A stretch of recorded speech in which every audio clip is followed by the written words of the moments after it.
Hey guys, welcome to Facts for You. This is your host, Stephen Reed, and we're your number one source for breaking news about family and consumer science.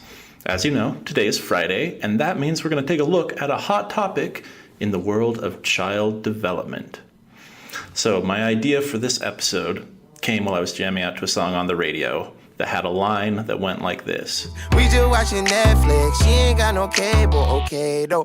So I'm listening to it, and I think, whoa, did Chance the Rapper just name drop Netflix in a song? And it got me thinking about a song that I heard when I was a kid.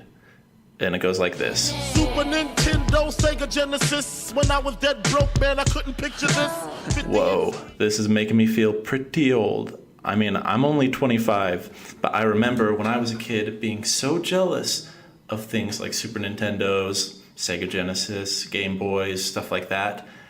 And now you guys, you're way beyond that. You're way beyond Nintendos.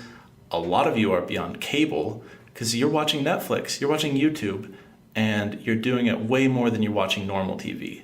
You have it on your phones, your tablets, iPads. You're watching what you want, when you want, and the whole world is in your hands. And so that got me thinking, I know that the media landscape is totally different for teenagers, but how is it affecting the media landscape for children, like kids aged 2 to 7? And so it got me thinking back on a guideline that was released when I was a kid in the year 1999.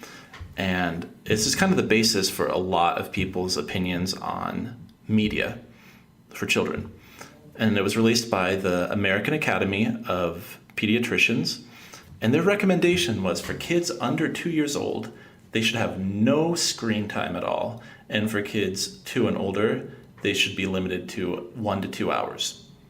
So that probably sounds pretty crazy in this world that we live in now, this modern society, because there's screens everywhere, phones, iPads, and it's just unavoidable. So for kids nowadays, is that 1 to 2 hour recommendation, is it possible? Is it even appropriate? In my opinion, I think we need to change the perspective on how we approach digital media for children and start taking context into consideration and start choosing media that has value and worth. Because just basing how you raise your child on a simple time limit guideline may be obsolete in the digital age. So what are some things that parents are scared of when it comes to allowing their children to watch television or engage in digital media? Well, one of the things is physical health. There's an obesity crisis in America, and it's starting to affect the entire world, and people are very quick to blame TV. And so researchers have looked into this, and one of the reasons why TV has been a main culprit in regards to children's obesity is the advertisements that they play.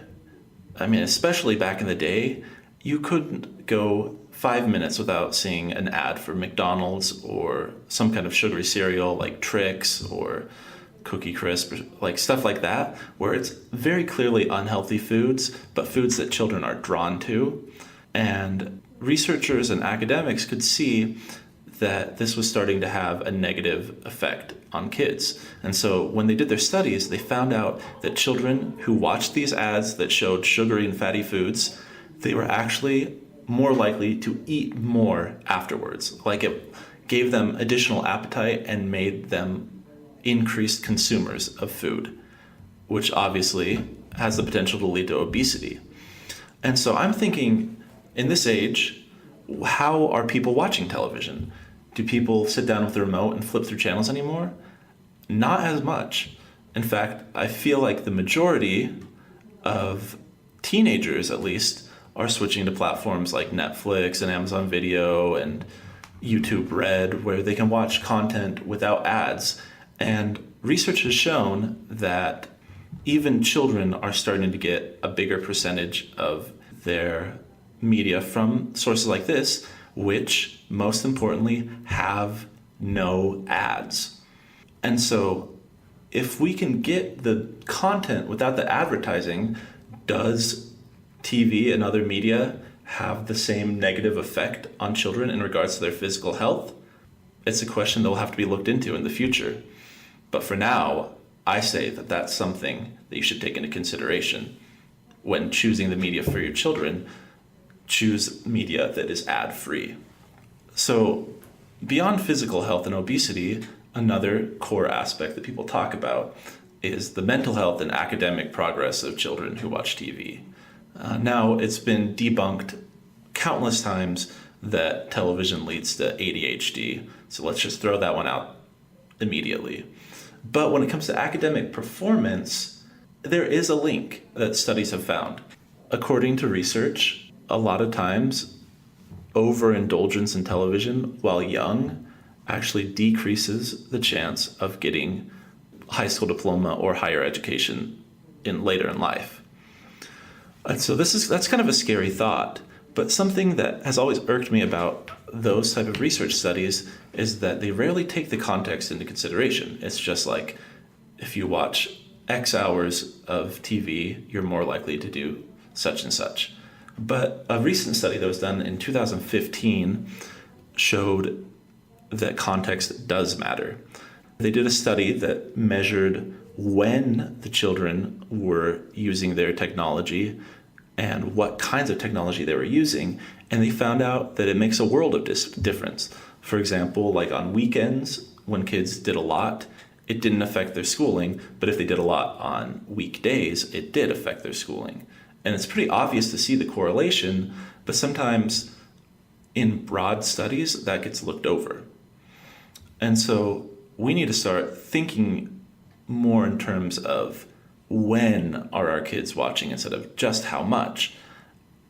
And also, like, what types? Because in that same study, they showed that video games and computer games had actually a positive effect on children's well-being when done in reasonable amounts. And so that goes to show that maybe there's a difference in the way that kids process different types of media. And so further research has taken me to the topic of active versus passive media. You've probably heard parents, if not your own parents, say that TV turns kids into zombies. You know, they're just sitting down in front of the TV, their eyes are glazed over, they don't know what they're watching, they're just sucked in. And to be fair, certain research experiments have shown that kids don't learn as well just watching through a screen, because, you know, it's the attention aspect just isn't there as much. But in today's world, with touchscreen technology, we have a lot of options for interactive media. Kids don't just have to watch Sesame Street, they can use like a Sesame Street interactive application where they can play games and do things that involve them being physically involved in the process. And studies have shown recently that that interactive capacity of video games or technology actually increases the child's ability to retain information and gain knowledge. So maybe technology isn't the bad guy. Maybe digital media isn't just harming kids, and in today's world, it can actually be more of a help than it can be a detriment. So I came up with 4 different guidelines to help you choose the correct media for your children instead of just focusing on how much. Number 1 is active. Is the child actively engaged in the process? Like, are they touching things? Are they making decisions? Are they talking to it? Are they interacting in an active way? The second one is engaged. Is it keeping their attention? Because if it's a poorly designed app, they might not stay attentive to it, or a poorly designed show, they may not want to keep watching it. Third, is it meaningful? Like, is there a purpose to it? Are they learning something? Are they learning a skill? Are they learning how to perform a task? Are they learning knowledge, things that are relevant to their lives? And fourth, is it social? Are they able to interact with other people and not just the screen? Like, can it be done with a friend? Can it be done with a parent? Can it be done with peers? Are they learning how to interact with other people as they use this technology? And so if it fits those 4 criterias, the focus should not be on how long are they doing it for. The focus should be on, is it benefiting them and their lives? Going back to the AAP guideline of 1 to 2 hours, I think it's time that we retire it. I think it's time that we use smart, context-based guidelines instead of sort of blanket statements. Because if the focus is on how much instead of what, then parents get the idea that technology is bad. And technology is not bad, it just needs to be chosen wisely. Thank you. This was Facts for You. Like, comment, and subscribe, and let us know what you think.